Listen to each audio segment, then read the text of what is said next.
So welcome back to the DBNN Good Business podcast. My name is Danni and I am your podcast host for today. And I am joined here with Iain Macphail from IDM Energy and Safety. So thanks so much for coming on today. Thanks for inviting me, Danni. Really looking forward to it. So I don't know if you want to do a short introduction about who you are and your business, which I think is going to be really exciting for our listeners. No bother. So I'm Iain Macphail. We've got IDM Group Scotland, which is a holding company for IDM Safety Solutions, IDM Energy and IDM Hib. So what we do is we provide health and safety consultancy management services through IDM Safety Solutions, and then IDM Energy is our traditional renewable trades business, and then IDM Hib is for work that we do in the Outer Hebrides. Oh wow. We were talking about our island connections before we started the podcast, which is very exciting. That's what they say, west is best, isn't Exactly it? So, and I am biased, so I'll say I'm a skier, so I do think mine's a little bit better, but there we go. We'll leave it at that. We won't want to scrap today. So here at DBNN and the Good Business podcast, we believe that people are at the heart of good business. So that's why we were really, really interested to speak to you today. And you're a young entrepreneur and you have had fairly good success with your businesses so far, and it seems to be going and going and going for you. So I think where to start is we would like to hear like a little bit more about you. So, you know, what's influenced you the most in your career? So I was born and brought up in Lewis, which I think is the better of the islands.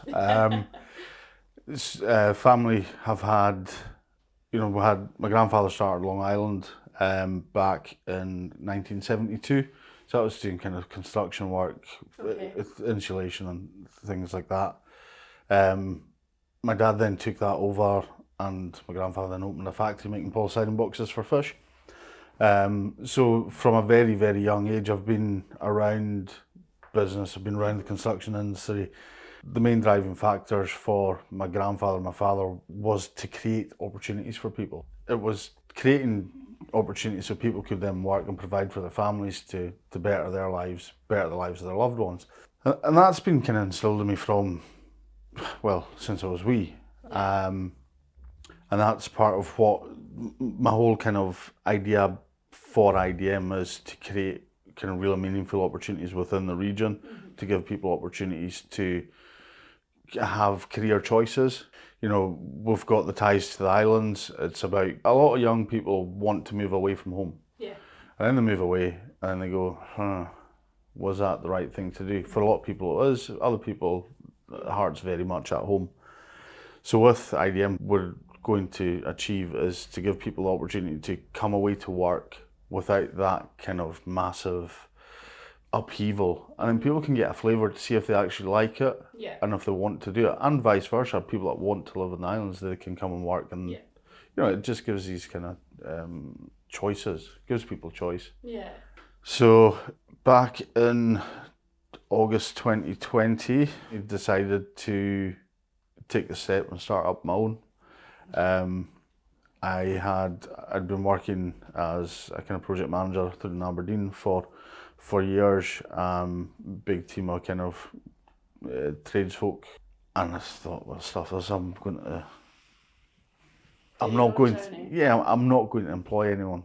You know, I'm going to work myself. We'll do the safety consultancy stuff and a bit of the kind of sparky work, so I'm a sparky to the trade. And then it was that December, I needed help.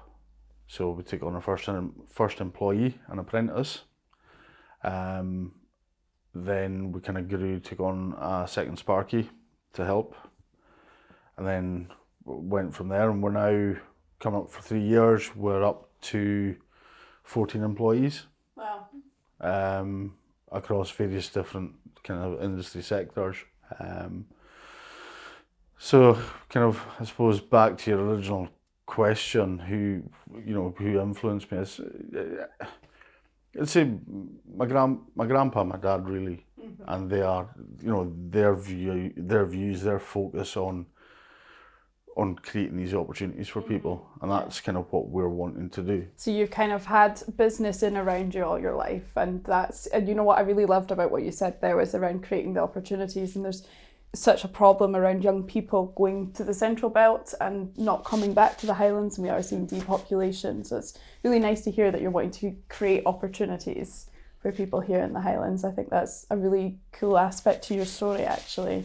No, thank you. It's like we want to plug the brain drain, you know. I think I said that before. But like you're saying, it's choice is more limited in rural areas. Therefore, people think, I need to go to the Central Belt or further afield to kind of get these opportunities. But that's not the case, and not going to be the case. We do work for national companies that used to bring a lot of the trade resource from the Central Belt up to the Highlands to carry out kind of maintenance repairs, pre-planned visits, or kind of project work even. So what we've been able to do is retain a lot of these services locally. One of the kind of, if we look at trades in rural areas in the Highlands and Islands, let's be totally biased because this is where we are. As a tradesperson, you in the Highlands and Islands, you don't really have that. I don't think it's a luxury, but you don't have that luxury of calling an expert to overcome. As a tradesperson, you have to be able to adapt and overcome. And provide all the services the client needs to get the job over the line, done to a high standard, done safely. And I don't think that businesses shout enough about that in the area, because we have access to some of the most talented tradespeople in the country, in my opinion. So we're able to showcase that to our clients, which then brings repeat business and that. Good, yeah. I mean, so where did you go from the jump? You said you were a project manager before, so you've made the jump into, I think it was first of all, safety consultation, is that right? So where did that jump come from? Where was the motivation behind your business? What kind of really motivated you to go for this? So COVID was a thing then, and I think what happened during COVID, a lot of people had time to think. And there was time for a lot of reflection, and I thought, you know what, I like a bit of a challenge. I'm not risk adverse, I would say. So I thought, well, if I can make it work in the middle of a pandemic, then you can make it work anytime. Pretty much, you can give it, you know, you stand a decent chance of kind of making it work through most things. So speaking to my mum and my dad, is it the right thing to do, taking advice from kind of friends and other family members, and it was a hard decision to make. So Iain, tell us a bit about your own personal journey from where you were to where you are now. So you're obviously now the founder of this business that has expanded into a few different areas. Do you want to talk a little bit more about that journey and more about where you've come from and the kind of milestones along the way? Yeah, so born and brought up in Stornoway. Family had Long Island, which is a construction business. So obviously around that a lot. Used to get taken out on the jobs when I was small, because you were wee, and back then you could go and do things, you know. It wasn't frowned upon. It was encouraged. Yes, especially on the islands. Exactly, because it starts embedding that kind of work ethic in you, and kind of, you know, it helps you. I think it helps your mind kind of grow and appreciate what goes into things. And I quite often remember going out with my dad, who was a bricklayer, and, you know, taking little blocks and running about with them. So it's good. It was work ethic. Yeah, and it's interesting. So did that, and then kind of would work for Dad through summer holidays, and then as I got older, I wanted to get an apprenticeship. Now we didn't have any Sparkies working for us, and I didn't think it was, you know, if a really push came to shove, I could probably have got an apprenticeship with my dad, but I wanted to go make my own way. Yeah. So I started my electrical apprenticeship.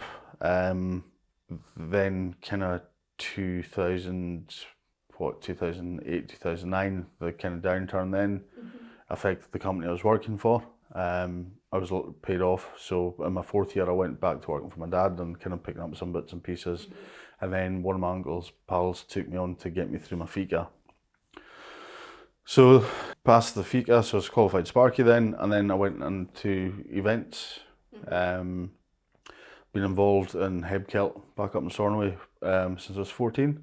Oh wow. So I've been doing that for 21 years now. Yeah. And that's my summer passion. I love it. I love the kind of, what it does for the island, for what it does for the local economy. What attracted you to that? I know you're saying you like what it does for is it being engaged in the community, or is it the music, or what do you love about that? The buzz, the thrill. You've kind of, it is a high pressure situation. You've got a week to go into a greenfield site with nothing there, build a small kind of village, have the event, and then take it all down again and pack it away. But it's that kind of, when the gates open on the first night, you can kind of take a moment, look back and watch everybody come in and the smiles on their faces, and everybody just really loves it and enjoys it.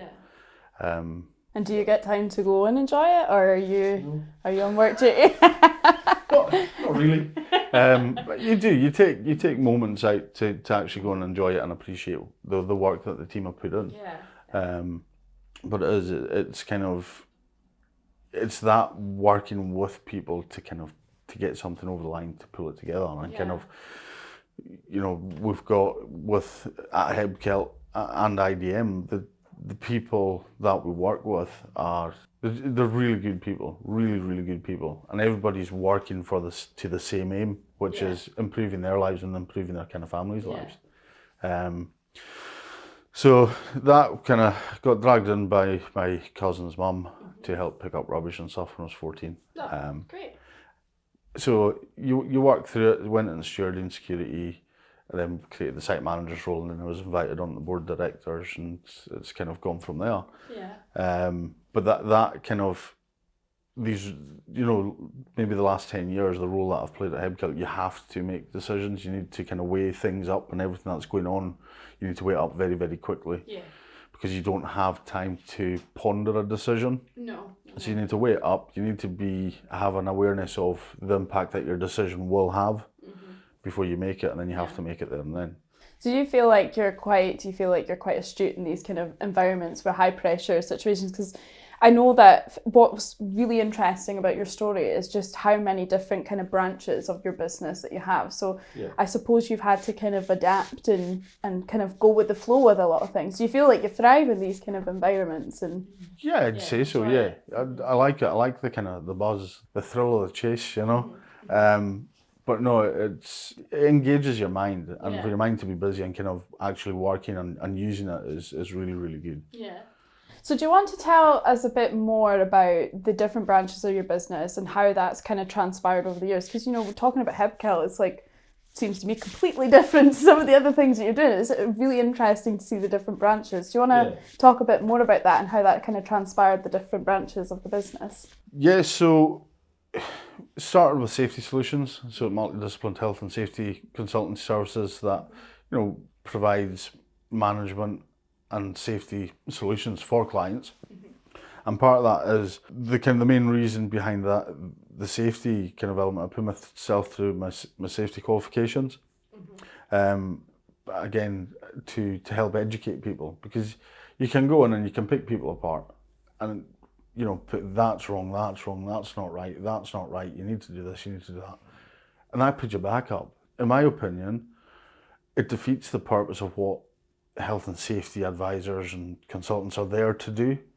You're there to help educate people, to empower them, to inspire them, to kind of own what they do. Not nagging. So it's like, you go to a site and you see something, you go, oh, for goodness sake, what's going on here? So you go up to the people that are doing it and say, how are you getting on? What are you up to today? You engage in conversation. What is it you're doing?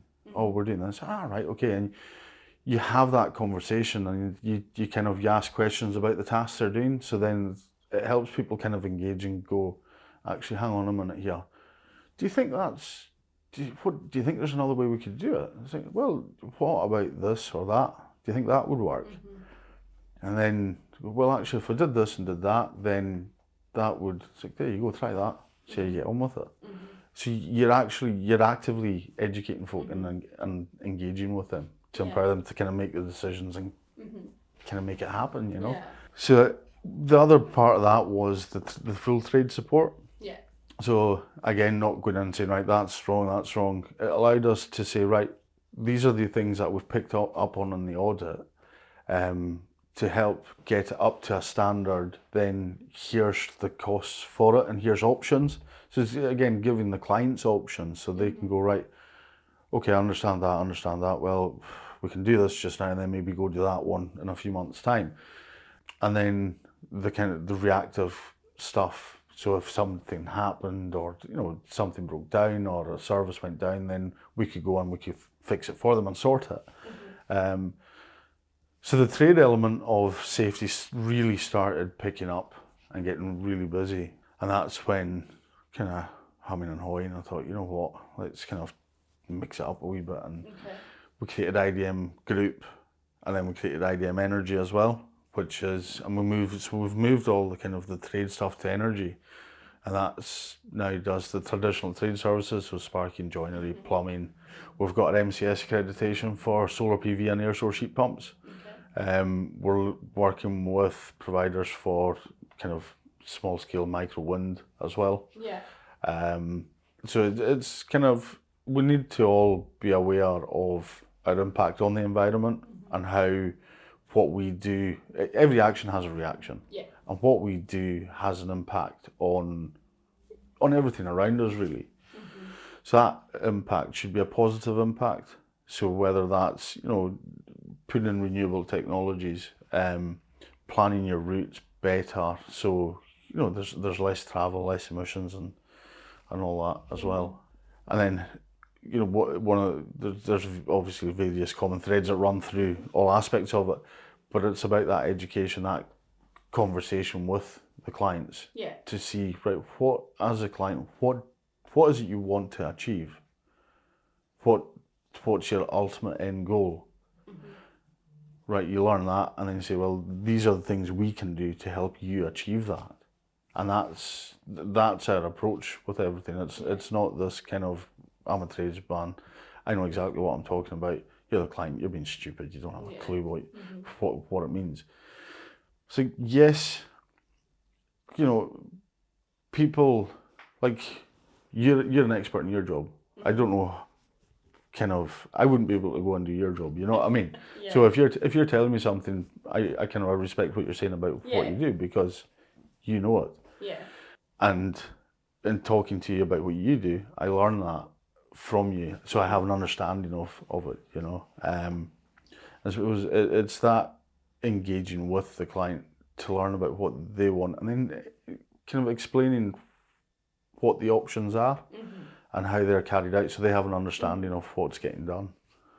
So you recently won 3 awards. I think we've displayed them on the table as well. That's different ones. Oh, is it different ones? Oh, well, do you want to talk about some of the awards, because your businesses have gone through quite a few of them. It's congratulations, because it sounds like there's quite a lot of them. Do you want to talk a bit more about some of the awards that you've got recently, and how you went about getting them? Yeah.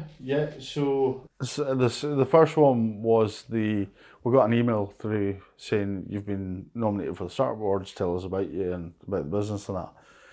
So we'll go for it. Fire something together. So we put that in, and that was held down in Glasgow last year. Went down to the dinner, and we won. It was the National Startup Awards when we won Business to Business Services Provider of the Year. Wow. Which is mental. Yeah. Congratulations. Cheers for that. Then off the back of that, we received an email from the Great British Entrepreneurial Awards, asking us if we would be interested in applying for that. So let's go for it. Well, why not, Yeah, exactly. So we went down to, we got into the top 6 for Scotland and Northern Ireland for Startup Entrepreneur of the Year.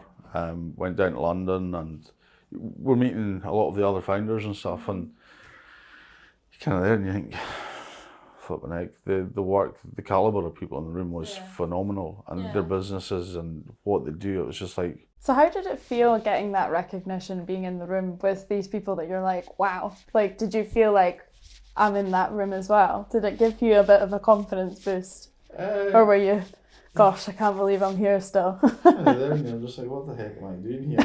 I'm way out of my depth, you know? Yeah, you kind of like, it was myself, Kyle, and Paul Duncan were in at the thing, and we're kind of, three of us are standing there going, what are we doing here? This is just mental, you know? Yeah. So we went to the awards dinner that evening, and it's like, well, we don't stand a chance. We just do not stand a chance.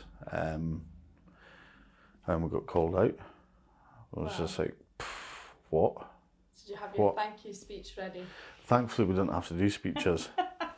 I had my granny, so I took my granny up with me to collect the award. But that was, that was a great night. Yeah, it's totally surreal. It's like, here we are sitting in Inverness, kind of working away and kind of, coming home with that. You've also had the Health and Safety Consultancy of the Year Award, the Health and Safety Consultancy, I think over the past couple of years, is it? There was in 2023, Northern Ireland and Scotland, or Northern Scotland. I mean, there's quite a few achievements here that you've managed to get, so it's incredible. How do the staff feel about it as well? Because I know you've got a team that obviously work with you on this. It's down to them. Yeah. You know, it's totally down to them. They're the guys and girls that are out there putting in the graft, you know, and we're very, very fortunate with the people that we've got working with us. Yeah. It's, you know, they do an incredible job. Mm-hmm. You know, customer satisfaction that's coming back is through the roof, and we actively encourage the guys to engage with the clients, talk to them, just be yourself, you know, and it's having that trust in your people to be authentic, to be themselves, to go and do and represent us, because what you see is what you get, you know. Yeah. So Iain, what else can we expect to see from you and your team in the next few years? Because you've obviously done such a fantastic job over the last few years and achieved so many awards. What can we expect from you in the future? Yeah, we've got growth plans to grow the business, to create more opportunities within the region, and you know, we're exploring different things, so exploring different ideas to bring our service offering to different areas as well. Eventually, hopefully, well, not hopefully, we'll go abroad with our services as well, kind of go global with them. Yeah. So that's kind of one of the things we're looking to do. And it's to give, again, you know, to give people the opportunity to go experience working abroad and kind of come back. And so we're very, very early stages, kind of signing it out. The accountants probably have mild heart attacks every time I... So it won't just be trips away to Stornoway, hopefully, in the future? Hopefully kind of further afield. That's the plan. I'm slowly, very slowly going through my private pilot's licence as well. Oh, wow. So we'll look to, see what the future holds, is have our own way to get to areas, to get to places. That's amazing. Yeah, so it stops that kind of reliance on timetables and what can fit in. It's like, well, why don't we just do it ourselves? So the customers, again, it's about enhancing and improving the customer experience and what they can get when they can get it, regardless of where they live. So is there an overall kind of vision that drives the business? And if so, I know you've got a few employees and you've talked a bit about like how you want to give them opportunities and things, which I think is really great. How do you get your employees to buy into the vision? They designed it. You know, we involved the whole team in setting our vision, a mission statement, and setting our core values. So it's not something that's being imposed on people directly or indirectly. It's actually something that, as a team, we've come together and we've formulated ourselves and gone, this is actually who we are. This is what it means to me as an individual to work at IDM. So they got a real input into designing this. Yeah, and that's kind of, for me, that's you can use the term employees or your staff or whatever, but for me, it's the people I work with. Yeah. It's not, they're not there to benefit me. I'm here to try and help benefit them so they get better lives, they get better opportunities. It improves their quality of life and their family's quality of life. And that approach, I think it just brings the team together because we're all working and pulling in the same direction instead of kind of not. Yeah, I think that language is really important because it's different to say you work for somebody than I work with somebody. And if you get, your staff kind of with the vision of growing with the company, they know that the opportunities for them grow with that as well. So exactly, you share that with them so they see, right, okay, we're young, we're growing, we've got ideas, we've got ambitions, we've got I've got a kind of a 10-year plan with an org chart and how big I anticipate it to be, with all the career paths in it. So people, the team, when we sit down and we go through it, it's like, right guys, this is kind of where we're hoping to go. Where do you see yourself in that in 2-3 years time? As an individual, what do you want to do? Where do you want to go? Well, this is what I want to do. This is where I want to go. This is what, this is my aim, my goals. So you're right, okay, well, here's a business plan where we're hoping to go over the next 10 years. Where does that fit in there? Well, actually, I wouldn't mind doing that role or that role. So we then put the training plan in place and we work with people to get these achievements, to get the qualifications. And, it's important as an employer that you engage with people and you help them to be the best version of themselves. As cliche as that sounds, but that's really, really important. It sounds like personal development's like a really important and integral part of you managing your team, I suppose. Yeah. Would you agree with that? It seems Absolutely. to be the kind of way. I think it's one of the most important things that we can do as employers going forward is really putting priority on personal development. It sounds like you're doing that with your team. Yeah, and giving them the space to learn and thrive and do. So how important is it to you that your team is invested in this vision, this mission, this goal, this going abroad and possibly flying your own plane? Without your team, it doesn't work. Yeah. And if your team aren't invested in, in where the business is going, the business's vision, what we're going to achieve together, then it's like a flipping car with no wheels. It'll make a noise and puff out smoke and just go nowhere. Yeah. With everyone pulling together for the same goals or working towards the same goals, that's what makes it happen. Yeah. Yeah.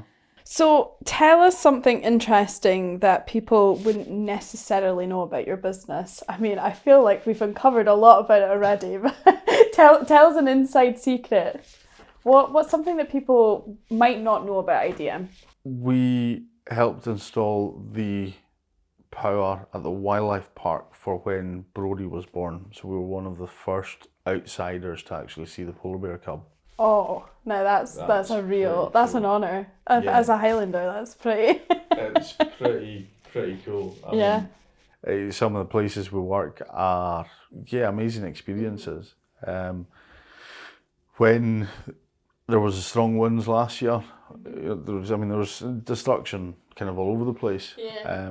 We were down carrying out work there, and you could see the devastation with the trees and the habitats and that. So we said, we'll come down on Saturday, free of charge, we'll send a team of boys down. We'll all come down and we'll help tidy up, and that's what we did. Wow. Yeah. It's sometimes you need to. You do what you do to look after your community. You look after the community. You help. The client and the customer's not just there to pay the invoices. Yeah. You're there to enhance their experience and make sure that they're all right and do what you can to work with them. Yeah, and I think you work with your community and it'll work for you as well. It's really important. So, but I mean, seeing the polar bear would have been pretty cool. But I can imagine. How are you looking to reach more people or potential clients in the future? So I'm actually working with my business coach to develop a marketing plan.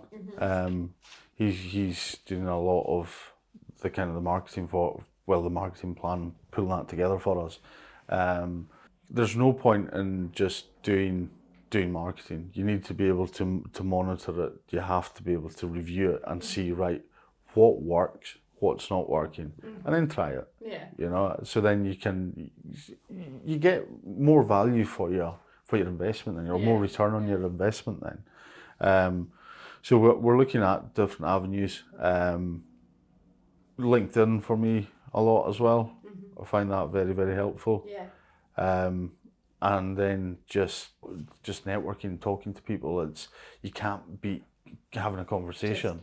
Face-to-face conversation. Yeah, and it's like, well, that actually, we could help that, or you could actually help us with this. You know, or actually I know somebody that could use your services, and it's making these connections and, you know, pulling people together, and kind of, again, it's creating, just seeing what opportunities are out there and who you can help with the next thing. I heard a really good quote the other day, and it was about business, and it said about being a collaborator rather than viewing it as competition. So always collaboration over competition. I think that sounds kind of where your mindset is on things. I think that's where it's going. In order to survive, you need to collaborate these days. The days of that's mine and that kind of close guarded, you look after the clients and that, but you shouldn't be worried that your clients are going to clear off, because you should be providing them with the best service you can, so that they don't need to look anywhere else to get the value from you. Do you know the thing that comes across the most strong for me during this interview has been your team, and how taken you are by all of them and how involved they are in the business. And I know that recently you got recognition from the Scottish Government around the opportunities that you were giving to people in the Highlands. Do you want to talk a bit more about that? Yeah, that came as a total flipping shock. Like all of them. I don't know, I suppose you just do what you do, you know. And that was really surreal. I remember I was coming up the A9 when I got an email from Andreen saying, "Here, check this out," and it was the mention in dispatches. It's like, what on earth? This is mental. You know, and it's like sharing it with the guys, and it's like, flipping heck, guys, look at this. What? You know, this is all down to you guys and the work you guys are putting in. Thank you. You know, they should be, and they are. They're fiercely proud of the achievements. You know. And is giving opportunities back to the Highlands quite an important thing for you? Yeah, absolutely. I mean, this is, you know, the Highlands Islands are where we all grew up. You know, this is it's home. It's home, and the community is reinvesting in the community and creating opportunities for people within the community, and kind of just that. It needs to happen, because it's not coming from anywhere else. Yeah. So you talk a lot about like developing your team and working with them. How much do you think developing your team helps your business bring greater value to your customers and your service users? I mean, it goes hand in hand. If your skill set's improving and increasing, then the value of service to the customer is improving and increasing, because you can offer them more. Without them having to go and kind of source from elsewhere. They can just go, right, here, can you guys do this? Yeah, no, well. There's a wealth of knowledge, so it's all covered. You can tap into people, and you can talk to people, and again, that collaborative working, it's collaborating with others that might not work with us, but that we know. So you're a fairly young entrepreneur as well. So let's say we've got somebody who is a young person and just started their own business. Okay, let's use me as an example then. What would you say for young people who are wanting to start a business or in this particular area? What would you encourage them to do? What would your advice be for them? Ask for forgiveness. Don't wait for permission. But I do mean that. But the caveat is, be wise with your decision making when it comes to weigh things up, and be considerate. Yeah.